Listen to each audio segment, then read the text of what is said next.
بسم اللہ الرحمن الرحیم۔ السلام علیکم ناظرین، آج ہم آپ کے ساتھ شیئر کریں گے کہ گوشت لمبے عرصے تک کیسے محفوظ رکھا جائے۔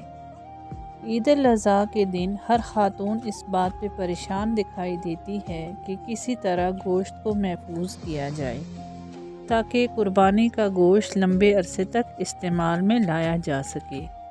گھر میں جانوروں کی قربانی، دوست و احباب اور رشتہ داروں کی جانب سے ملنے والے قربانی کے گوشت کو محفوظ کرنا اور مستقبل میں اس گوشت کو کھانے کے قابل بنائے رکھنا ہر خاتون خانہ کے لیے چیلنج سے کم نہیں ہے۔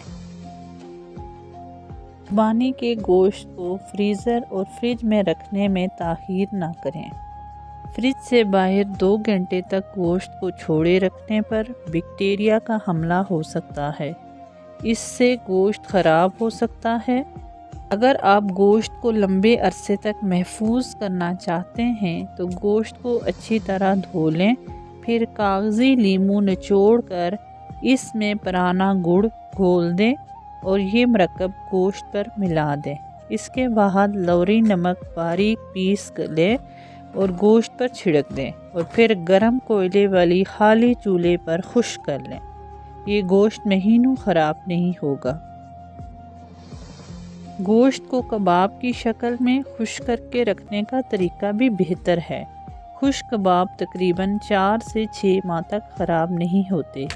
قربانی کے گوشت کو پارچوں کی شکل میں کاٹ کر لہسن ادرک لگا کر نمک لگا کر سورج کی روشنی میں خشک کرنے کا طریقہ کار بھی بہت زیادہ محنت طلب ہے، جس میں خواتین کو مکمل طور پر مصروف رہنا پڑتا ہے۔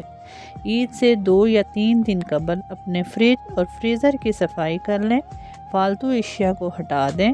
فریزر کی صفائی کرتے ہوئے اس پر ایلومینیم یا باریک پلاسٹک بچھا دیں تاکہ گوشت کے پیکٹس فریزر کی سطح پر نہ چپک سکیں، اور فریزر کی دیواروں پر گلیسرین لگا دیں۔ اس سے جمی برف نکالنے میں آسانی ہوگی۔